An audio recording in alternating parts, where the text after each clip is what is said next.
Hello class 12, welcome back to our channel Shikshak Junction. क्योंकि अब नहीं तो कब।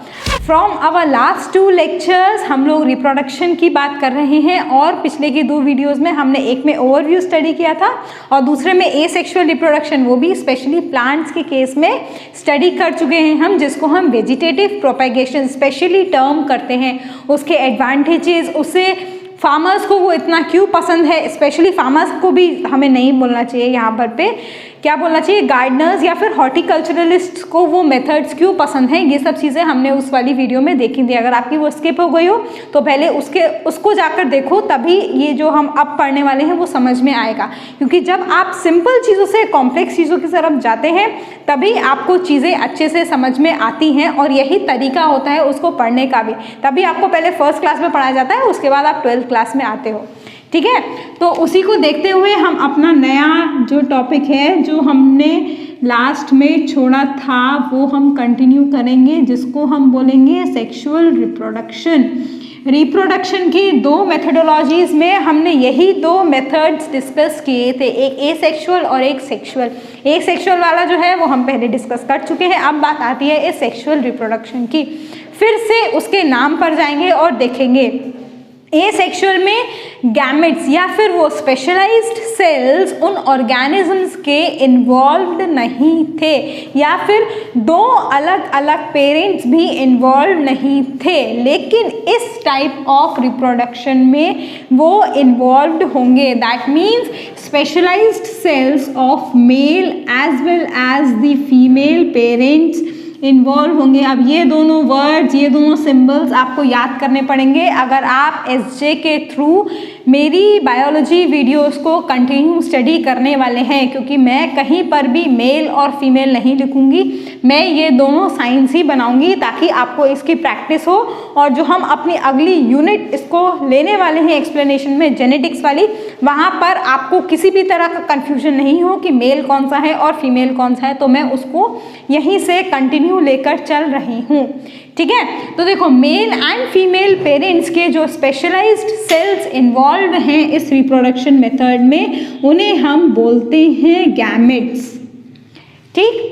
अब ये डिपेंड करता है कि ये जो गैमेट्स हैं ये एक ही पेरेंट से आए या अलग अलग पेरेंट से आए, लेकिन ये श्योर है कि 2 गैमेट्स होंगे, एक मेल होगा और एक फीमेल होगा।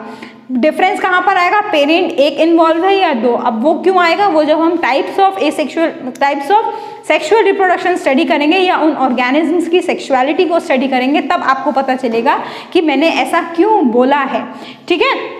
तो देखो, जब गैमेट्स इन्वॉल्व हुए तो these gametes fuse with each other in order to form a single celled structure that is known as zygote। इस जाइगोट में आपको ध्यान रखना है कि ये सिंगल सेल्ड स्ट्रक्चर है, it is a single celled structure.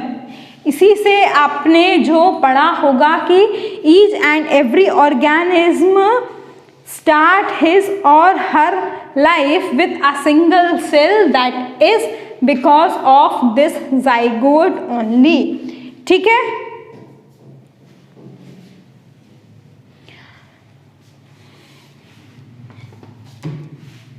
I think वो लाइट के रिफ्लेक्शन की वजह से कट रहा हो, इसीलिए मैंने उसको रब कर दिया, क्योंकि मेरे को लगा कि वो शायद कट रहा होगा, ठीक है। वैसे तो उसको लिखने की ज़रूरत नहीं है, आपको समझ में आ गया होगा, लेकिन वो समझ में तभी आएगा जब आप वीडियो को स्किप नहीं करोगे, क्योंकि मैं लिखने के साथ साथ में बोलती भी रहती हूँ। कुछ टीचर्स ऐसे होते हैं जो सिर्फ लिखते हैं एक बार में और बोलना बंद कर देते हैं ताकि आप नोट डाउन कर सको। मेरे साथ ऐसा नहीं है, तो आपको इस चीज़ की भी थोड़ी सी हैबिट डालनी पड़ेगी। अगर आप मेरी वीडियोज़ को कंटिन्यूसली देखोगे, मैं लिखती भी हूँ और साथ साथ में बोलती भी रहती हूँ, ताकि उस बीच में आप उसको रिलेट कर पाओ कि जो लिखा है उसको हम रिलेट कैसे करेंगे, ठीक है।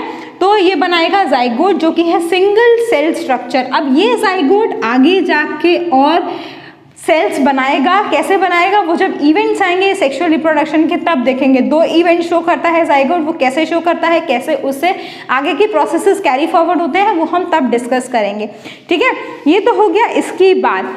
अब एक और कुछ चीज़ें आपको ध्यान में रखनी पड़ेंगी, जैसे कि एक जो इम्पॉर्टेंट चीज़ आपको ध्यान में रखनी है वो आती है इस सेक्सुअल रिप्रोडक्शन में एक ऑर्गेनिज्म की लाइफ की स्टेजेस के बारे में। उसी से डिस्कस या उसी से डिस्क्राइब कर सकते हो आप सारी चीज़ें। 3 तरह की स्टेजेस एक सेक्सुअली रिप्रोड्यूसिंग ऑर्गेनिज्म अपनी लाइफ में शो करता है। पहले आती है प्री रिप्रोडक्टिव फेज। इस फेज को अगर आप प्लांट्स में देखोगे तो इसको बोलते हैं वेजिटेटिव फेज। मतलब एक ऐसा फेज उसकी लाइफ का जब वो रिप्रोडक्शन करने के लिए तो केपेबल नहीं है, मतलब फ्लावर्स तो नहीं आएंगे प्लांट में, लेकिन हाँ प्लांट अपने आप को उस चीज़ के लिए प्रिपेयर करेगा, वो होगी प्री रिप्रोडक्टिव फेज। उसके बाद आएगी रिप्रोडक्टिव फेज, बहुत ईजी है ना, नाम से ही समझ में आ जाएगा। और एंड में आएगी हमारी पोस्ट रिप्रोडक्टिव। ठीक है, इस पोस्ट रिप्रोडक्टिव को हम सेनेसेंस भी बोलते हैं। स्पेलिंग थोड़ी ट्रिकी है, जब वही मैं आपने देखा होगा कि मैं बीच में पॉज भी हो गई क्योंकि थोड़ी ट्रिकी स्पेलिंग है। जब आप इसको बोलोगे तब आप इसको लिख नहीं पाओगे, जब आप इसको ध्यान में करोगे तभी इसकी स्पेलिंग को अच्छे से लिख सकते हो। तो ये भी चीज़ हमको ध्यान में रखनी पड़ेगी क्योंकि अल्टीमेटली हमें अपने बोर्ड्स में तो लिखना ही है ना। वहाँ MCQs ऑल्दो क्वेश्चन आने वाले हैं, लेकिन हाँ कहीं ना कहीं तो हमें सब्जेक्टिव भी लिखना पड़ेगा, तो इस चीज़ का भी आपको ध्यान में रखना है।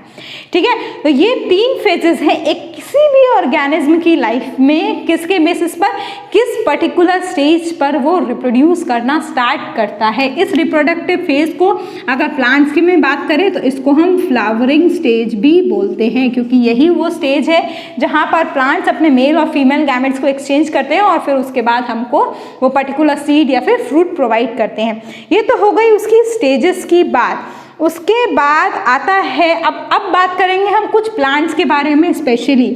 अब अगर आप लोग ये भी सोच रहे होंगे कि प्लांट्स के बारे में बहुत बात होती है, तो एक तो रीज़न ये है कि I am a plant lover, और दूसरा रीज़न ये भी है कि प्लांट से चीज़ों को समझना थोड़ा आसान हो जाता है। वही पॉइंट, अगर हम सिंपल चीज़ों से कॉम्प्लिकेटेड चीज़ों की तरफ जाएंगे तो हमारे लिए समझना आसान होगा, क्योंकि सिंपल चीज़ों में हमें बेसिक समझ में आता है जो कॉम्प्लेक्स का बेस बनता है। ठीक है, तो प्लांट्स में क्या चाहिए प्लांट्स को, देखो रिप्रोडक्टिव या फ्लावरिंग स्टेज से पहले प्लांट्स गुजरते हैं इस वेजिटेटिव फेज से।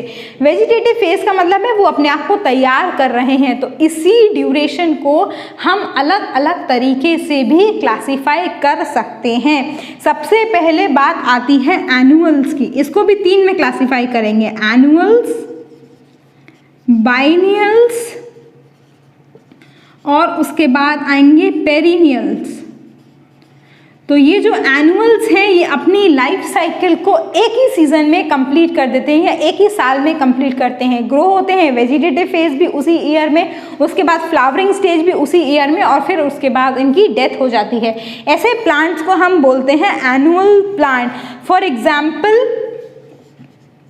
पी, मेज, बहुत कॉमन एग्जाम्पल जो आप लोगों ने भी अपने घर में देखा होगा, मैरीगोल्ड। एक सीजन में फ्लावर देते हैं, उसके बाद मर जाते हैं या इनकी डेथ हो जाती है। नेक्स्ट सीजन में आपको वापस से इनकी सीड्स लानी पड़ेंगी और उसको लगाना पड़ेगा इन प्लांट्स की ग्रोथ के लिए। ऐसे प्लांट्स को हम बोलते हैं एनुअल प्लांट। उसके अलावा बाइनियल, देखो बाई का मतलब तो होता है 2, ये BI वाला बाई है, BYE वाला बाई नहीं है। ठीक है, तो ये जो बाई आता है ये आता है 2 के रिस्पेक्ट में। इसका मतलब इन प्लांट्स की जो लाइफ साइकिल है, ये जो ड्यूरेशन है वो 2 साल की है। पहली साल में वेजिटेटिव फेज शो करेंगे, नेक्स्ट ईयर में ये फ्लावरिंग स्टेज शो करेंगे। तो ये अपनी जो पूरी लाइफ साइकिल है वो 2 सालों में कंप्लीट करते हैं। ऐसे प्लांट्स के एग्जाम्पल होते हैं कैबेज, कैरेट, अनियन। ये कुछ ऐसे प्लांट्स हैं जो बाइनियल प्लांट्स हैं। ठीक, इसके बाद आते हैं पेरिनियल्स प्लांट। ये पेरिनियल प्लांट होते तो बहुत ज़्यादा टाइम के लिए हैं, मतलब they remain alive for lot many years but they flower seasonally, मतलब सीजनली फ्लावर करेंगे जिंदा। ऐसा नहीं है कि हर सीजन के बाद आपको उनके पेड़ लगाने पड़ेंगे, लेकिन इनसे जो हमें फ्रूट मिलने वाला है वो उस पर्टिकुलर सीजन में ही मिलेगा जिसमें ये वो फ्रूट्स प्रोवाइड हमको कर सकते हैं। इसका एग्जाम्पल हो गया जैसे स्वीट पोटैटो।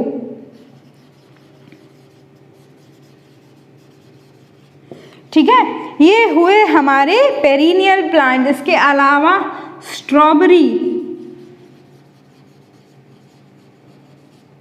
एप्पल, ये सारे भी इसी के एग्जाम्पल्स हैं।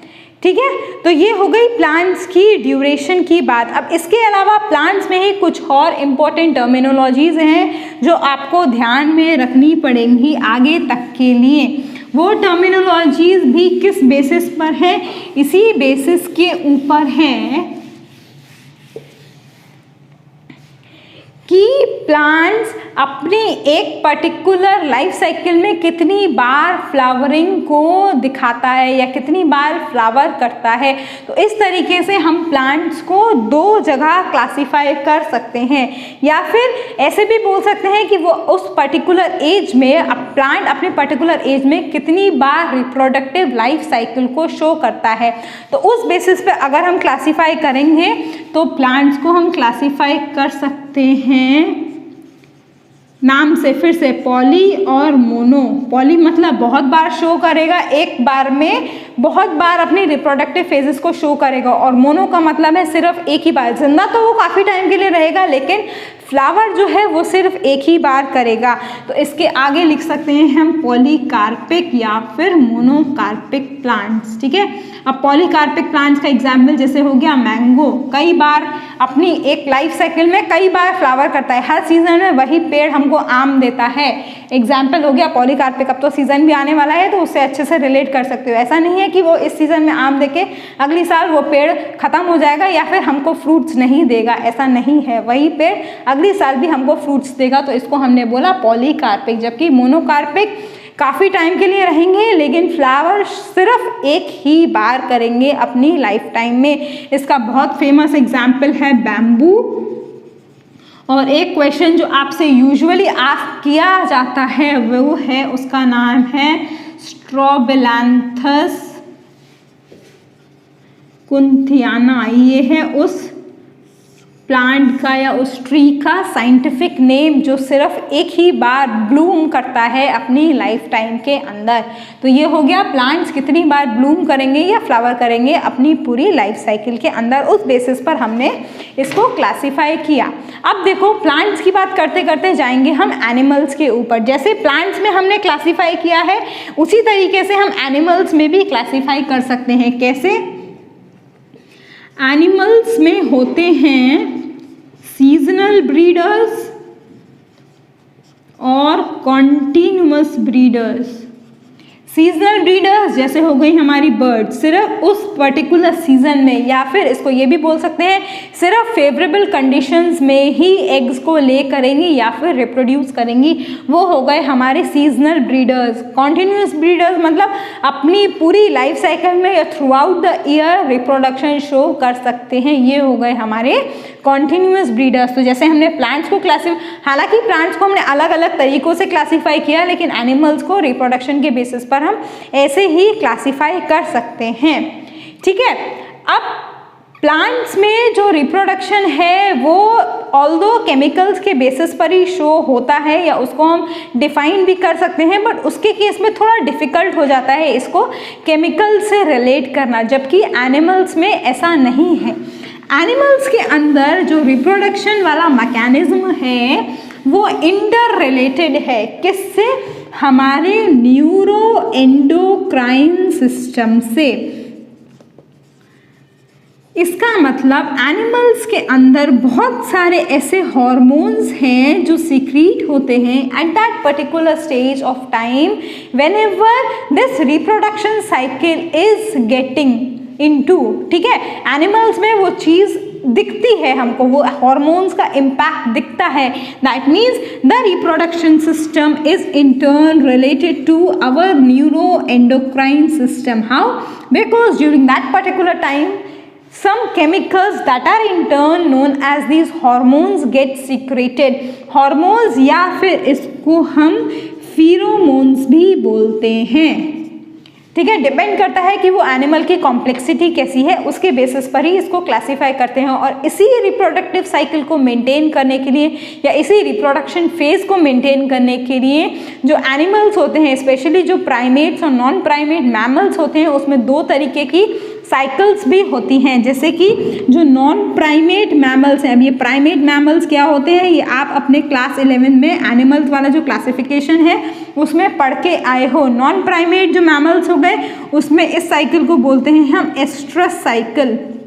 जैसे कि हमारी शीप्स हो गई, काव हो गए, इन सब में एस्ट्रस साइकिल होती है जो इस रिप्रोडक्शन वाले मैकेनिज्म को गाइड करती है या कंट्रोल करती है। जबकि जो हमारे प्राइमेट मैमल्स हैं जैसे ह्यूमंस हो गए, एप्स हो गए, मंकीज हो गए, इसमें इसी साइकिल को हम नाम दे देते हैं मेंस्ट्रुअल साइकिल।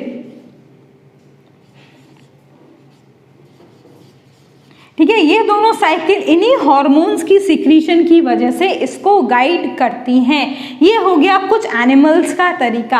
एक बात और, ऑल्दो एनिमल्स या फिर प्लांट्स में क्या है, बहुत ज़्यादा एक्सटर्नल मॉर्फोलॉजी में डिफरेंसेस है, फिजिकल अपीयरेंस डिफरेंस है, उसका जो बॉडी का ऑर्गेनाइजेशन है वो डिफर है, लेकिन इन सब के बावजूद भी जो सेक्सुअल रिप्रोडक्शन का मैकेनिज्म है वो एक ही प्रिंसिपल फॉलो करता है। इसका मतलब जो भी प्रिंसिपल हम अभी रिप्रोडक्शन का पढ़ने वाले हैं आगे आने वाली वीडियोस में, उनका जो बेसिस है वो अभी हमने जितना भी क्लासिफिकेशन पढ़ा एनिमल्स का या प्लांट्स का, उन सब में सेम होगा, प्रिंसिपल सेम होगा। मैं फिर से रिपीट कर रही हूँ, प्रिंसिपल या मैकेनिज्म सेम होगा। अगर सेक्सुअल रिप्रोडक्शन हो रहा है, that means the male and female gametes have to come closer in order to form the one cell zygote which in turn develops into an embryo and then gives the required organism। ये mechanism same ही होगा। अब बस differ क्या करेगा, differ करेगा medium, कैसे transfer हो रहे हैं गैमेट्स, कहाँ पर इनका फर्टिलाइजेशन हो रहा है, इन सब चीज़ों में डिफरेंसेस होंगे, लेकिन मैकेनिज्म, प्रिंसिपल, फंडामेंटल सबका सेम ही रहेगा। ठीक है, तो आई होप कि आपको समझ में आ गया होगा। अगर समझ में नहीं आया तो मैंने आपको बता रखा है, you are free to ask whatever you want, whatever you have comments either in the comment box or through our Gmail ID, or if you want the notes of the particular chapters you will be provided, but for that you have to give your Gmail ID in the comment section, or just mail us at shikshakjunction@gmail.com so that we can provide you notes whenever some portion of the chapter will get completed।